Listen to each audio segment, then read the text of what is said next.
The engineers of the nubs can be found in China, Japan, Indonesia, Sri Lanka, India, Syria, Turkey, Lebanon, Israel, Jordan, Iran, Egypt, Ethiopia, Tunisia, Italy, Greece, Sardinia, France, England, Ireland, Peru, Ecuador, and more to be investigated. So are these prominent engineers, ladies and gentlemen, of the ancient alternative view? At first glance, the Coricancha wall seems as if there's nothing really to look at other than perfect stonework. However, one of the most enigmatic buildings in our ancient past has many, many secrets to offer. Now, if we take a look at this photograph, on the outside of the building, again, perfectly smooth stonework. To the naked eye, looking around, you probably wouldn't notice this solitary nub just staring and looking at us. So anyone that knew the nubs, anyone that manufactured or made them, would be in the know that this building contains such features. Now, a Coricancha, as I've said, is very enigmatic. And again, at first look from the outside, you'd think that this is just smooth stonework. Now, everywhere very, very smooth. However, just peeking at us here on this photograph is a section that has 4 nubs. Now, this is rebuilt because we can see that there's mortar in between the bricks. However, this is very, very ancient. No signs of nubs anywhere other than here. And let's have a little bit of a look at those in detail. So again, anyone in the know that came to the Coricancha in ancient times would have seen these and probably just wondered, what on earth are they? But the rest of the building doesn't show them. I wonder why, ladies and gentlemen of the ancient alternative view. Excuse me. Now, as we go to the inside of the building, this has to be, well, if you look at these nubs, and these are nubs, these nubs have angles on them, so they were definitely part of the manufacture. Now, the different sizes and the technical aspects of these nubs, notice as well, no polygonal stonework, straight, straight, straight, straight. They're proving to us here that they didn't need to, in this structure, do any sort of polygonal stonework. Just bear that in mind. But these are some of the most technical nubs I've ever found in my searches. And what I'm going to propose to you today, ladies and gentlemen of the ancient alternative view, I think that these nubs are part of an ancient stone language. And these are part of the internal Coricancha, where the nub engineers could have seen, like a wall chart, this language. And we're going to have a look around the world, ladies and gentlemen, to see if I can prove it. Now, if we have a look on this wall here, it's not the greatest of photos, but you'll see my point.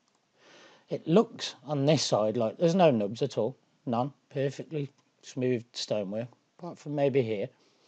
Now, just get rid of that. You can see these are actually positioned at different parts of the blocks. They're different sizes, different depths, one over here to the left, one over here to the right, far left, far right. Now, if you can imagine this, as if the nub engineers walked past, had a look at it, and it was like a storyboard, almost like maybe a binary code or a braille pattern or something along them lines. I mean, the mystery does very much deepen, ladies and gentlemen of the ancient alternative view. Now, this is an excellent photograph. If we take a look at the nubs on here, you can actually see there's different varieties of nubs. Now, the consensus on European nubs, bear in mind they're all around the world, we'll have a look at the Athens Acropolis later on, and they are similarly formed like this, with a circular top, but they vary considerably from site to site. See one here to the left, one to the right, pitted middle here, nub to the right, one further in, 2 here, so a times 1, a times 1, 1 to the left, 2 on here. Could that be something that's speaking to the engineers of this Coricancha building. I believe it is, ladies and gentlemen, of the ancient alternative view. Now, I wanted to show you this just because nubs are so different from site to site. These cannot be for lifting, guys. The blocks are too small and the nubs are too technical. So I'm just saying that as these are internal to the Coricancha, couldn't these be part of an ancient stone language that we've lost? Just a question. Another example of just how perfectly these were formed. Now, again, this is inside a structure. Inside the Coricancha. Look, no nubs internally at all, apart from one here, slightly over to the right, and one here, slightly over to the left. Now, could that have been telling the engineers something? Now, what I said before with regards to they didn't need to do polygonal stonework, just look at this example. Everything is very, very straight, as if the nubs are on lines. Now, two to the edges, one there. They're very, very, very, very much apparent on here, but not on every block. Now, why? The only way that I can describe, now obviously this is newer here, mortar, but this is the ancient stuff. So this is where the nubs to me are jumping out and saying this has to be part of something bigger than just a byproduct made from a block making process, ladies and gentlemen. So this is the photo of all photos to those that study the phenomenon bevel blocks and the phenomenon of nubs. Bear in mind, this is the Coricancha in South America. Notice the uniform style nub. This here has been dipped as if the line has been changed. So if this was a language, then you have to look at it. They change the line of the language by coming upward or downward, like they have there. Now, why is this the photo of all photographs? Well, the bevel block conundrum seems to all be in the Mediterranean. Examples in Turkey, like Belvi Mausoleum that we'll look at later, have beveled edges with nubs in the middle of the blocks. This is a fine bevel edge, ladies and gentlemen. One of the first bevel edge blocks ever found in South America. Now, this proves that the same engineering skill wasn't just in South America or just over in Europe or around the Mediterranean. No, it was worldwide. So the nub and bevel block engineers were worldwide. There's your proof there. Let's have a look at the configuration again. A 2, a 1, a 1, but slightly further across up the line and so on. I think you're starting to get where I'm going here, and wait until you see what I found next. Now, I'm sure you've all seen quite a few of these images that I'm going to show you next, but when we're looking at it in a different way, what I want to show you is the way that their nubs were produced. Now, there's 3 here, 2 here, 2 here, 2 very small ones here, with what looks to me like 3 nubs there. Now, bear that in mind and keep it in your mind for a little bit later on in the episode. But if you imagine these as lines, going upward and downward, these lines could change what these nubs mean, couldn't they? Just for argument's sake at the moment, but that's just one of the photos, bear with me. Now, this has already obviously been seen, it's the El Puma at Cusco. But if we sort of forget that for a moment and look at the configuration of the nubs that are around it, I personally think that everything was done with signs of the zodiac, so I think more scorpion, but there we go. But anyway, let's have a look at these. These are what are called inverted nubs. Now, I made up that term because there's nobody that actually had a term for them, but on blocks that we find that have got no nubs, they're actually inverted. Now, if you could look at this the same way as we have done before, like these are lines, and this is like ×2, ×1. Not quite sure what's going on there, but like maybe 2 inverted nubs here, an inverted nub there maybe. You get the picture here. And along this line again, to inverted nubs. Now, if this was some kind of encoded language, some kind of writing that only the nub engineers knew, then they could go up to these, know exactly what they were looking at, what was going on in the area. Anyway, let's go to some more examples, ladies and gentlemen. Now, I love this because it's a very, very detailed image. Apologies for some of the images if they're not coming out very clearly your end, but they're the best of what I could find. So anyway, do you see these? Again, different nubs. They're not the rounded ones that you found at the Coricancha, no. And what's that? It's not even a nub. So these are inverted nubs. See what I mean? Not knocked off, because you'd see a completely different effect.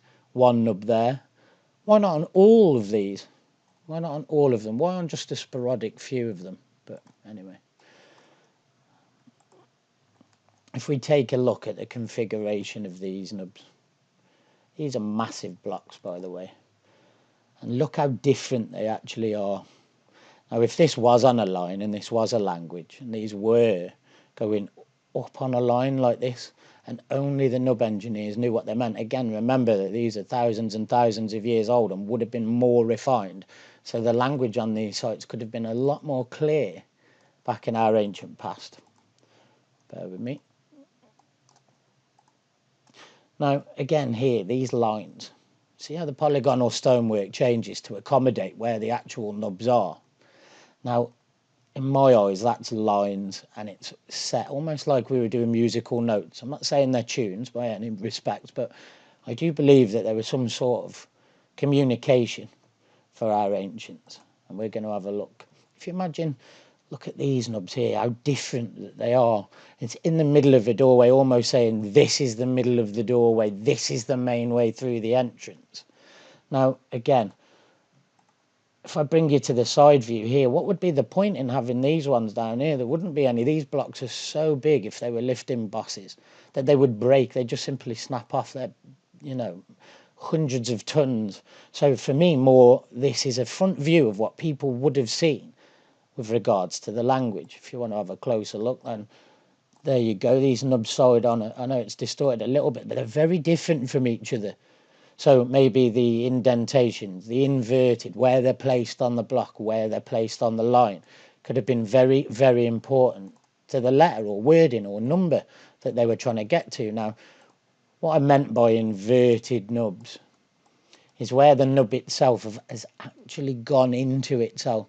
I mean, there's different theories to that and how it could have happened, but these are massive. They're really pointy. It's like you or I could step on them. Whereas these are very, very shallow. So could this wall have meant something completely different? Just a theory that I'm going to keep on rolling with because I'm passionate that this is true. Now, look, we've looked at this wall, but I've added some marks onto here. If you look at how the lines are set, how the nubs are set, how far apart they are, why would you have one on that little block? You wouldn't if it was a lifting boss, for argument's sake. Now, more inverted nubs, look. More inverted. What if each of these nubs meant something different? Each of these blocks, for argument's sake. We'll come back to this picture. Now, again, here, why aren't the nubs on this front part here? Because originally this bit would have been inside. I'm going to show you a separate image now, in a moment. Look, all the way down there. Very few nubs at all, if any. Now, if you would have wanted to put them up and cover all of this, so no one could see your specific language inside, well, they did a pretty good job. I know the stones aren't there now because you can see the cruder stones that have been put there by the later Incas. And you look at the megalithic stones here, where obviously they were capable of doing the nubs because they're there, but they're not on the front of the building. Maybe they didn't want to advertise themselves. Now again, imagine this was a corridor that we were walking down. And we were walking down this corridor. Look at how refined some of the nubs are. We've got a couple here on the bottom course, which discludes them being for lifting. So if we imagine these being a line and these two set in the middle here, and the major bulk is over here to the left and we were walking down the corridor, maybe it was simple instructions to what went on down the corridor. I'm not quite sure exactly what each one meant yet, but I am positive that they are a language. Now, why am I showing you this? Almost like a picture board. Now, do you see here, we've got a better picture coming up, so don't worry. These are all nubs, internal nubs, and likewise, these were nubs. So let me just take you to this next photo here, which is very, very clear. I'm going to ask you a question. If you guys have been following me at all, then you'll know that I did an episode on Yangshan, and you'll all be aware that Yangshan is in China. And one of the megaliths there has an enormous lifted nub on there, maybe 5 or 6 on one of the megaliths. Isn't that eerily similar to those? But where would you have been lifting that to? Likewise, the Yangshan megalith. Impossible. But here's some internal nubs here. Also on here, you have got the incised motif. It's very difficult to see. If I go back a photo, I think even though it's darker, I can show it you. Now, let me just zoom into here. Do you see it there? That's the incised motif. It can be found in Palmyra. Well, it could have been found in Palmyra. I do have photos of it. If you go onto my Pinterest, Phillip Corbett, you can find many, many, many examples of the nubs all over the world. It's a bit of a where's wallet finding some of them, because some of them are singular to show that the nub engineers were there. These are showing you that something drastic was going on. They didn't have to produce these nubs. They could produce blocks as we've seen without them. But when you can deduce that they're proving that they're making the same blocks at the same places in South America as they were in China. Now, again, quite a small photograph, so I do apologise, ladies and gentlemen, but do you see how some of these blocks have nothing? They just left them completely empty. And to the corner here, there's a small one, very defined one here, a very defined one here, and then down the wall, obviously the more crude stone from later generations up there. It's almost as if on the inside of here they were leaving a message for us. So why in essence am I showing you this? No real nubs coming out other than these ones here and here, which are from a later date and repurposed, so we'll leave that for another episode. However, the megalithic part here, look at how some of these stones have been made. Now, over here you've got what looks like partial inverted nubs, maybe a nub there, maybe one there, but it's these lines that fascinate me. Maybe the outside of here at some point was trying to tell us something, because JJ, Megalithic Maiden, she made this discovery, and it's the same 3-marked stone. Now, we're going to look in detail at this wall, ladies and gentlemen. Not maybe on this image as much, but lots. Notice these 2 nubs, circular. If ever there was a language in our ancient world in nubs, look at the 3 above the door, the 2, the 1, the 1, the 2, the 2, the 2 in the middle. But we're going to have a look at this in detail, ladies and gentlemen. Excellent find, JJ, well done. Now, in the heart of it, so-called Egyptian engineering, we find the nubs. Look at those, there's actually 2 on the other side as well. Now, these could have been functional when it comes to water coming in and out of here, bear that in mind. I've got a cracking link for that in a moment. But these are prominent, defined nubs like we find all around the world. Now, maybe this said what the function was, how full it had to be, a level marker maybe. Now, if we have a look here on these stones, these are almost flattened, as if they've been flattened completely, like the entrance. And it looks as if they would have gone all the way up, to me, all the way up over the top of the building. Now, the coup de grace, ladies and gentlemen, when it comes to nubs and nub photos, this is it. Look at the opposing nubs here, guys. 2 here, 4 here, and 2 opposing nubs there. None surrounding. Maybe 2 opposing there.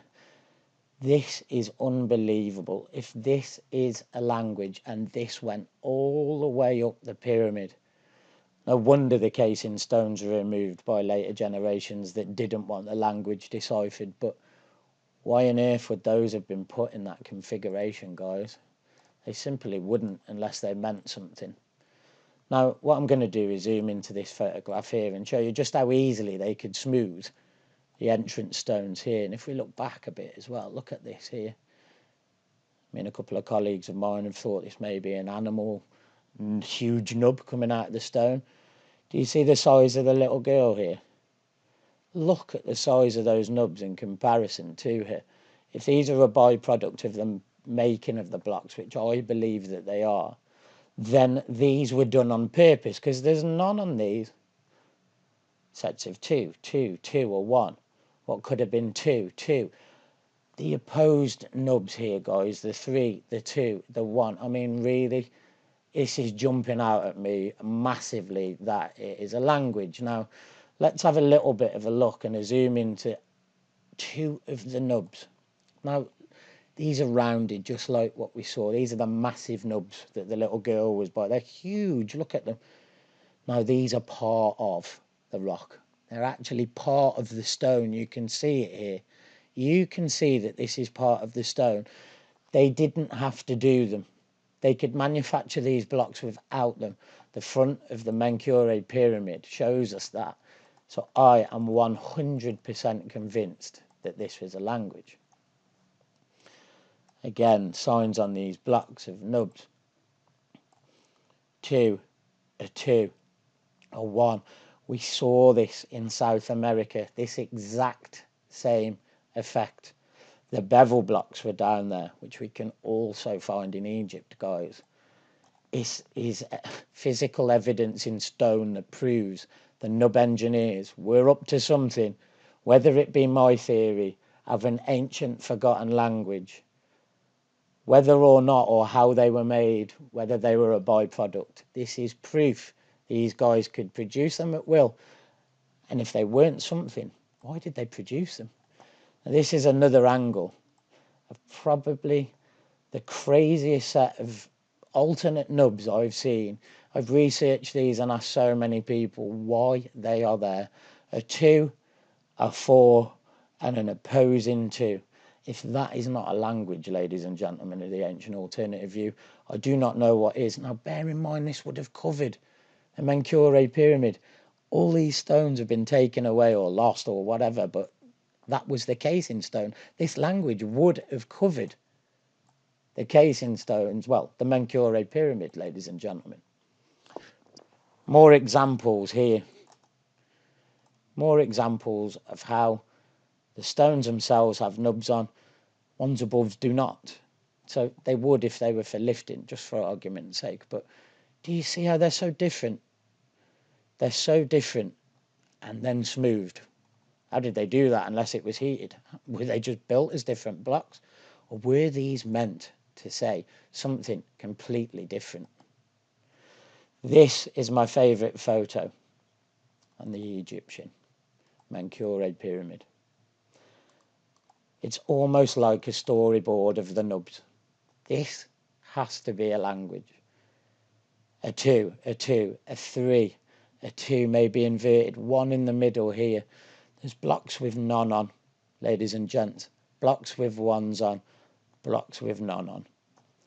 If these continued all the way up the pyramid, can you imagine what these nubs would have said? Now, bear in mind the weathering that's happened on the pyramids of Egypt. Bear in mind the thousands and thousands and thousands of years old these are, and how defined still these nubs are on the Menkaure pyramid. Ladies and gentlemen, I propose to you that the nubs were a language written in stone. I propose to you that the nubs were a byproduct, but they were not a fluke, that these engineers knew exactly what they were doing, and that we are missing, ladies and gentlemen, a huge part of the puzzle by not looking into the nub phenomena more as an ancient language. The Athens Acropolis, ladies and gentlemen, probably one of the best sites in the world for nub architecture. Bear in mind that quite a lot of these blocks may have had nubs on, but we see a distinct pattern of just how defined some of these nubs are to then none at all. I know it's far-fetched sounding here. I know this isn't a braille board, but we communicate with that. What if engineers communicated the same kind of way visually back in the day? Look at how they're just set for no apparent reason, every which way but loose. There's absolutely no way to me that these are not an ancient language. Now, this is the outside of the building. Now, there are none at first view. You wouldn't walk up to that and go, this is a nub engineering building, but if you look closely, those in the know would have known. They would have seen these nubs. They would have been attracted to these sort of places, especially if they were a very, very intelligent set of engineers passing on secrets. The coricanture shows that they may have been trying to hide themselves. The fact that on the outsides of these buildings, very discreet nubs. Something to think about, ladies and gentlemen. Now, on the outside of the Acropolis here, which again would have been inside, this part here would have been built up, and there's absolutely none at the bottom here, but different sorts of styles in nubs. Why are some of them shallow? Why are some of them more defined and refined than others? My answer is that this was an ancient language, ladies and gentlemen, that these people knew exactly what they were doing when they made the nubs. Now, here we go on the Acropolis. We've seen these in South America. Do you remember the rounded, almost triangular style nubs? These are in Athens. If these engineers did not come across each other, how are these nubs exactly the same? But I'd also like to bring you to, if this was a language, you see how they've got a block with two, a block with two, a block with one. 4 singulars, a 2, a 2, 4, a 2, a 2. It just seems to me like it's a definite language. Now, one of my favourite pictures of nubs. My friend over at Ancient History Criticisms, Andrew, he supplied me with this. Thanks, Andrew. We're going to have a look at something on Andrew's work momentarily, but if you look closely at the bottom row here, there are nubs. There is no way those would have been lifted up onto there with them. They would have snapped. You're looking at 2 to 500 ton blocks at the bottom of here.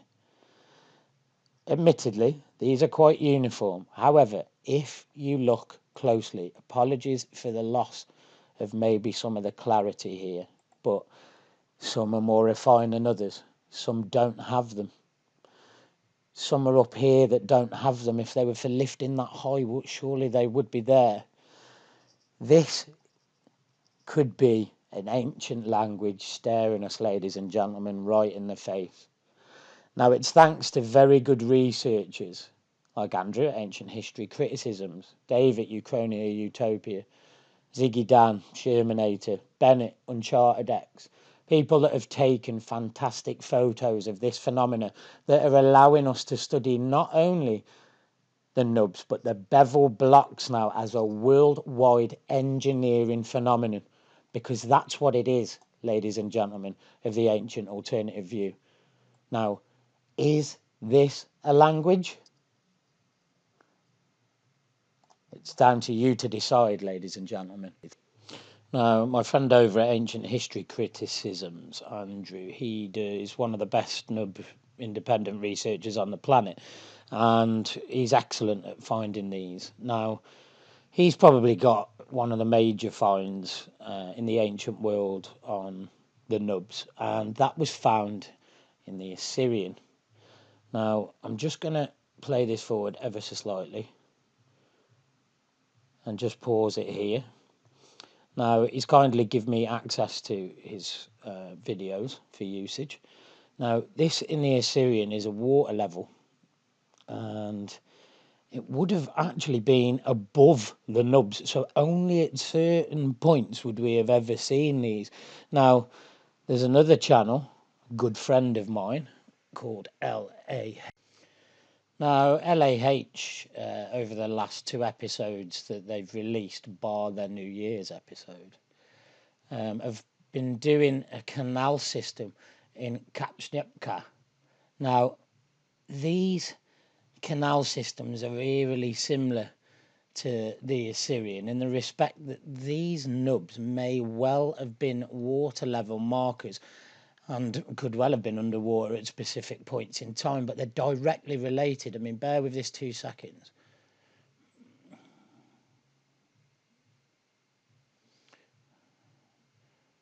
Notice how they're on specific parts of specific blocks, one top left, one bottom right.